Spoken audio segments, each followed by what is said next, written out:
Good morning. Good morning. How's everybody doing? That much Good. excitement on the air. Good Hey, morning. hey. Yeah. Good Good morning. morning. Good morning. Morning. How's everybody doing? Somebody tell me something exciting to start the day. This is our epic weekly call. We do this every week with all of my market centers, and we've done this 3 times. And these are sometimes just thoughts by me, but more importantly, just a way to start your week.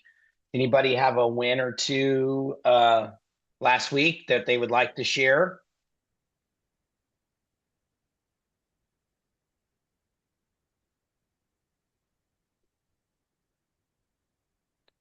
Anyone? Okay. I'm not afraid to share. All right, here's a couple thoughts. Here's what I'll do before I get into that. What I like to talk about is sometimes is giving you something timeless to think about, and this is the way I think, and giving you something that is timely. And so, as anybody who's ever worked around me, I think the shift has some of the greatest material that is so timeless and impactful that we should really listen to. And so I go on to Keller Inc. If you ever been there, kellerinc.com, it's got all sorts of MREA resources, the rookie real estate, good little website. And I just grabbed a few slides, right? So, as we know, pricing right now is so critical in the market that we're in. Doesn't matter if you're in Richmond, Texas, or Sugar Land, or you're in Grand Junction or Montrose, right? This is a tale of two markets. When we price a property, or we're looking for a buyer to making sure the price is right? It's only done by two things. It's either price or conditions. And the standard way is that you're either in the market or you're out. When we're in the seller's market, man, it didn't take much skill at all. Conversations were easy. Sure, we'll list it at that. No, you don't need to fix that up. Do we need to stage or clean it? Probably not, because the seller's market, which is less than 3 months of inventory, technically, and we were down to like 2 weeks in the, couple of years ago, it didn't take much skill at all to be able to have the conversation. We'd write it up and we would do it. And yet, because of the market, it took a really difficult property and or unreasonable price to be out, right? And then we move into what is typically what we consider in a buyer's market. And some of the counties that we serve are as great and is looking like this, where we have such a small opportunity to hit the market. Price and condition. Yes, Mr. and Mrs. Seller, we're going to do everything we can to market it, websites and using, all the latest tools and social media, and we're going to do open houses. It's not a marketing thing. We got to make sure that we price this right. Here's some things that I think it just hold true. If you've ever heard the term, we do not want to be chasing the market where we price it, let's test it, we put it on for 2 or 3 weeks, don't get anything, we correct, but it's kind of already, the market's even softened a little bit more, and then we price it again, and we just never catch up to it, and we never get the price and what the seller because we did not hit on it aggressively from the start. So if sellers fall behind a market with failing home values, they end up chasing the market down because home values are always falling faster than their price reduction. Just an interest thought. And then here's another book. Yes, it comes from data in the last recession, but boy, I haven't pulled data from this year. I bet it holds really true. Price sellers who price reduction need 2 to 3 times longer to sell, potentially delaying their move and increasing their carrying costs. It always costs them more in the end if you sit it on there, and then we got to start correcting prices. So my encouragement for you today is we are not through this recession and where we are, all things that data. And if you looked at areas that got hit most, if you look at national data, they bring up Florida, they bring up Texas, and they bring up Colorado are three of the states who have felt the impact of this shift in value and growing inventory more than anywhere else. And they all carry some variables. So my encouragement to you is when you get in front of them, your sellers, you got to hit them. We got to be aggressive with the prices. And Shift Tactics 7 is just a great book to pull back out and look at again. And I watched a couple of listing presentations and these just came up and it's just, man, these are just timeless things to think about. Anybody got a story? Because I'm going to pivot and I'm going to go to Timely. Anybody got a story or a thought on this or something that showed up in your last or start of the year, last 90 days?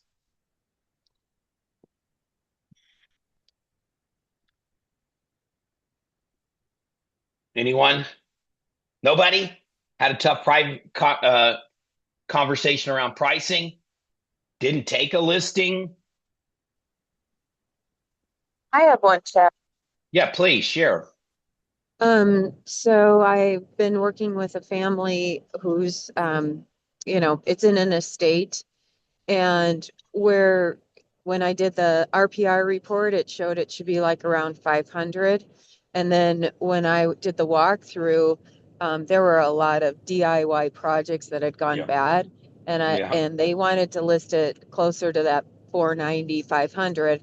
I came in at 479 and I said, I don't feel comfortable listing it higher than 480. I can't defend it because of the condition. And when they agreed to that, we put it on and I put it on the market on a Tuesday, held all showings till Saturday. We had a big open house. And by the end of the weekend, we had two offers. One, you know, both very, very competitive, but one was over list price. And, again, we're kind of giving it away because we have to do corrections in the inspections, but they were very thankful of the pricing strategy because it's gotten them under contract. They're able to meet all the objections and still feeling very comfortable with where they're at and where they'll finish. Yeah. Great So example. that was the way to go for them. Well, Hmm. and it was a little tricky, it sounds like, because they're the ones who did the projects, and you have to tell Yes. them they're not perfect. Hmm. Somebody could be a little taken back by going, "What are you talking about?" Right. Yes. Yep. That's good. Great example. It's gonna make them more money in the end because if you'd have went over, it would have just Mhm. it just doesn't work out that way. I wish there was a perfect world to explain it, but pricing it aggressively, right? When I say the word aggressive, I'm thinking more competitive, really knowing what's on the market and really letting them know is we got to be able to hit this sweet spot. We just don't ever know where it is because we got to run. When I say we don't know where it is, we don't know where it is collectively, but we do know where it is in your individual neighborhood or the area that you serve if you really do your research. Anybody else have an example? You guys are going on listing appointments, right? Yes. Hey, Chad, it's Tina. Hey, I Yes. did. I met with a seller, remodeled his whole place. He bought it kind of on the high side, thinking he would live there forever. Mm-hmm. Uh, Circumstances changed. He wanted to get 450 out of it. Direct comparables across the street, on the other side of the street, were leaning towards 375, 385. And he said, I have to get 450. And I told him, yeah, I could list it for 450 and it can sit on the market stale until the market comes back, when it comes back. Mm-hmm. And I told him I would be doing you and your listing a disservice if I were to list it at 450 at this time. He really appreciated that. He didn't need to sell. He didn't need to move. So he was just trying to recapture his remodeling costs, Mm. only to redo it again. So he says, when I go to list, you're my agent. I appreciate that because he did have other agents come. I could list it for 375 and they had the offer. And he kind of appreciated that I didn't come out guns blazing with the contract. So Yeah. that showed up to him as being different and being a market expert. So, Yeah, it's a great example. Yeah, that sometimes when we have the right conversation, we might not be listing the property, and that's okay. in the wrong, and it's because we're doing this for the long run, not the short run. Yeah, it's not listing it today, but I will have that listing in the Yep. future. Oh, yeah, and if you did list it, it's just going to be a headache, and you're not going to get anywhere. It goes stale. You still got to market it. You're servicing it. You got to have the conversations, and we don't get paid. Okay, great. Anyone else have one last example? I had one, Chad. I don't think Ian's on here, but this was what it was. It just kind of validated what we're doing. So he met with the client. He gave them a value. He said the house would sell around 480. They didn't like that price. They listed it at 560. 6 months later, they closed at 480. Yeah. And she wanted to come in and share that with him and said, I should have listened, because they had the holding costs of 6 months of that house. Yeah. And we are doing our job. And I'd rather not have that listing for 6 months and an irritated seller. I'd rather price it well. We didn't get the listing. We're not the ones who sold it, and I know that we're having the right conversations. Yeah, the only script he could have added or dialogue he could have added was, why don't you go put it in 5.8? When you're ready to sell, call me and I'll sell it at the price it needs to be at, because you're right on with it. I mean, and if you put it at 480, it'd have probably gotten more if you had priced it aggressively. It cost them money. Yes. Exactly. Good example. Mm-hmm. Okay. Well, if you go to kellerinc.com, if you've ever wanted some illustration, you could say, Chad, these are so old and they're timeless. Tactic 7 is a great thing to read. I know some of you talked about it and heard it. This is so critical in the conversations that we're having today, and making sure it really helps to get to motivation. Now, if we're not going on listing appointments, then we got to go back to our first conversation we had on this call. That means we got to up our contacts and lead gen, but that's not for this call. Okay, now let me pivot and let me go to what I believe is timely. And if you're not aware of it, our world and the things that we do today with AI are getting ready to change. And so here's an article. I meant to put it in the chat. I'll send it out so you guys can see it. But I wanted to. So Nikki Barker is a team leader in Keller Williams Signature and Katie, and she's probably the smartest person I know in my world, who's looking at AI in all sorts of directions. And she sends me stuff and gets to it, and she makes my head spin. And this is not to scare you, but just to really think about it. So here's a couple of things that I think you got to really understand with AI, because it's going to change our world that we live in, and we got to be using it, and it's just timely. And so when we say we got to be using it, we got to be using it every day. And I'm going to encourage you you got to use the paid versions on these apps. Whatever the one that you're using, you got to do it. Because if you're using the free version, you're actually getting old technology that's not is what is showing up today in the paid version. You pay for the highest that you can. You're like, well, Chad, it's $20 a month and $20 a month. Yeah, if we're doing enough lead generating, we can pay, right, for services. And there's a bunch. And it's just a multiplier. You got to be experimenting with it, being aggressive, test its limits, and just keep working on it, because you're going to see some big, big changes in everything that's going, because the AI is teaching the AI how to be bigger. You could be scared if you want to, but it's coming. So what I would tell you is shift, and this article talked about shift from doing tasks to directing AI from systems. So you want to be prompting, you want to refine, you want to review, you want to supervise, you want to save the prompts, right? You want to be building workflows in your worlds that can handle repetitive work. And we do have a lot of repetitive work in the world that we live in. So you're focusing on increasing your leverage. Think about judgment and strategic thinking, enhance creativity and problem-solving skills. Right? Help it with your communication, from as simple as creating a brand, from as simple as how would you showcase this listing? Where could we show up? Where could we show up that if somebody goes to ChatGPT and asks for search on that app for properties, how do we make sure that we're showing up in that? Think about this is the time of the internet and it's showing up and it's coming. So continuously upskilling and adapting your game, it's going to move faster. The more that just builds, the faster that's going to get. Yes, my kids say, why do you say please and thank you to all these apps? I said, I don't know. They might be running the world, and I want them to know that I was one of the nice guys. Kind of kidding, maybe not. But I want you kind of to think about where are ways are you using AI, if it's ChatGPT, Claude does some amazing things.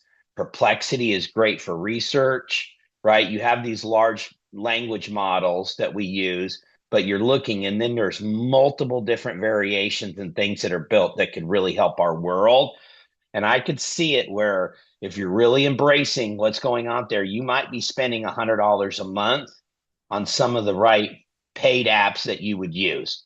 But you got to go to the paid version. Gemini Pro is a great one. We do get some variations of it in our Google Suite.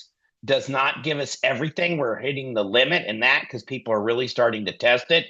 But Gemini Pro might be something you might even have to pay for because there's some limitations when it comes to using it through KW. All right, so I hit you with timeless and timely today. Anybody got some thoughts on some AIs where it showed up in your world to make your life better?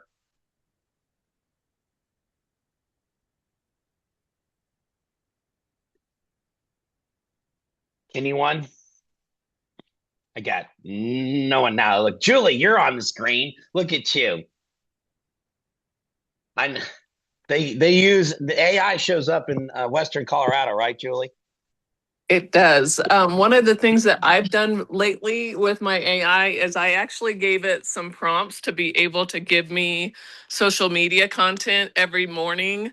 One of the prompts I gave it, because I do pay for the Chat GPT version, one of the prompts that I gave it is a brief overview of like real estate today in Grand Junction. So I can use that in my social media posts. Another one is like local specific, like where are some local hotspots that are showing up in social media today that I can highlight, and just asking it to do the work for me so then I don't have to work so hard to find the content. So setting up those daily tasks. That's great. Yep. Using somebody else, different tool. So I want to. Oh, go ahead.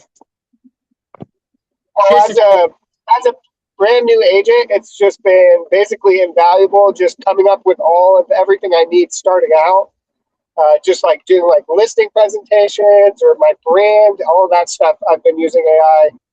I've used all of them. You found one better than other with what you're addressing today?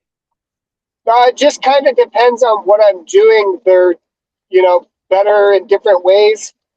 So it just kind of depends on the task. Okay, great.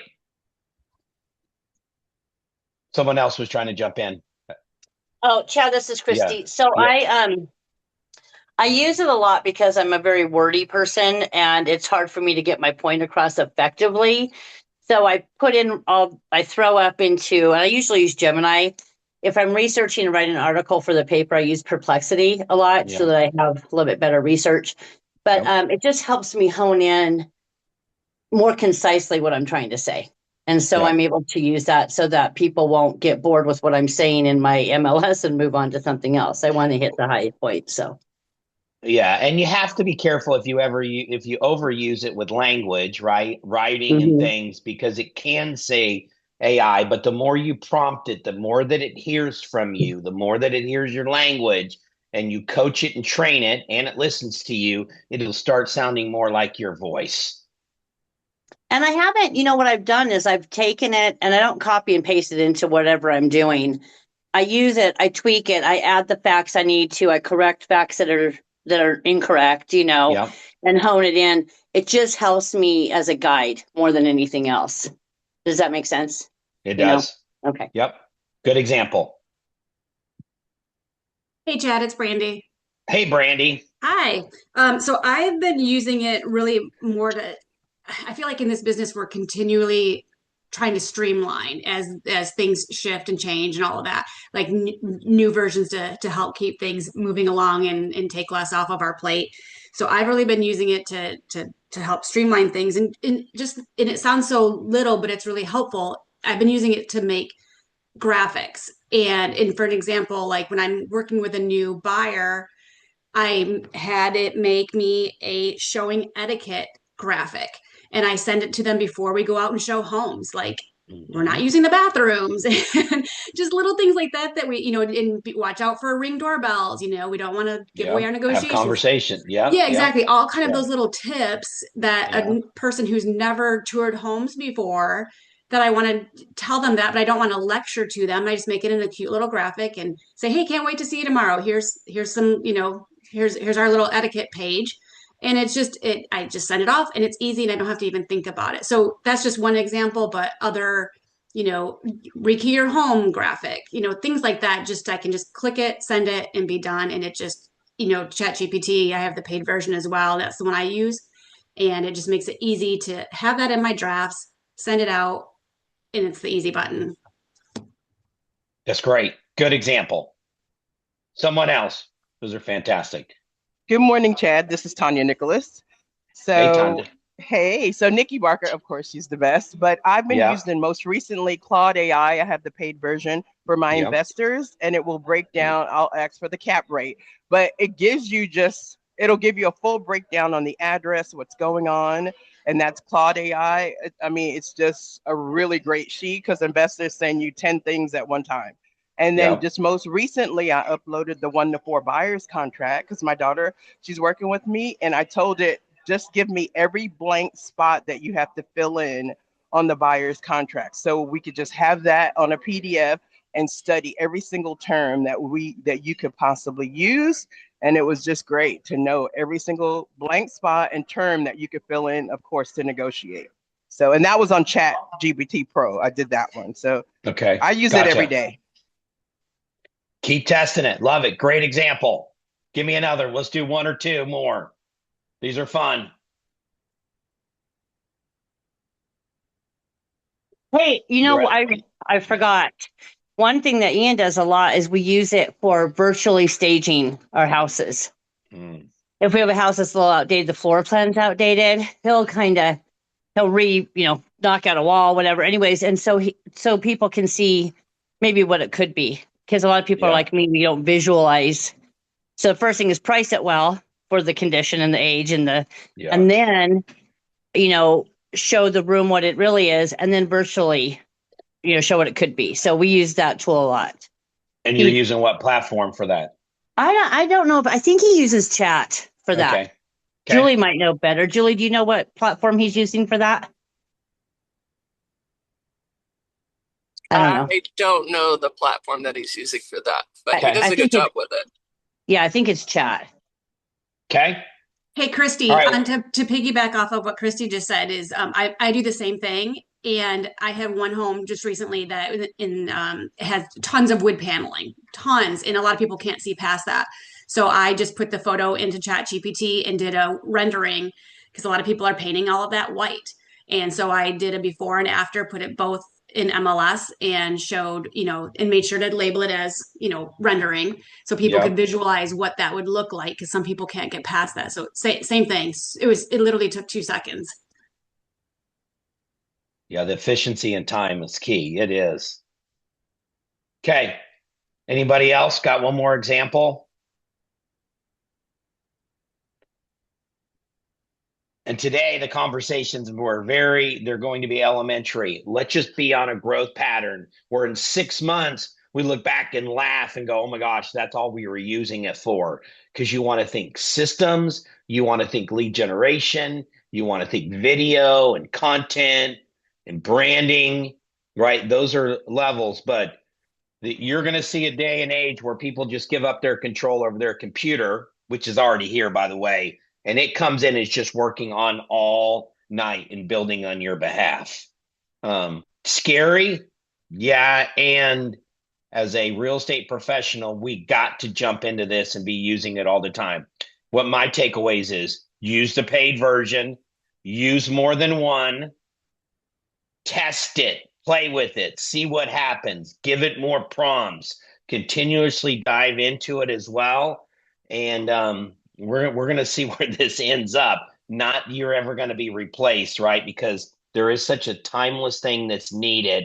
You got to be able to have the conversations with people and sit down to them, because there's so much emotions that's wrapped up in this, in real estate. Moving is tough, and really if they're going through a life transition. Okay, any other final thoughts?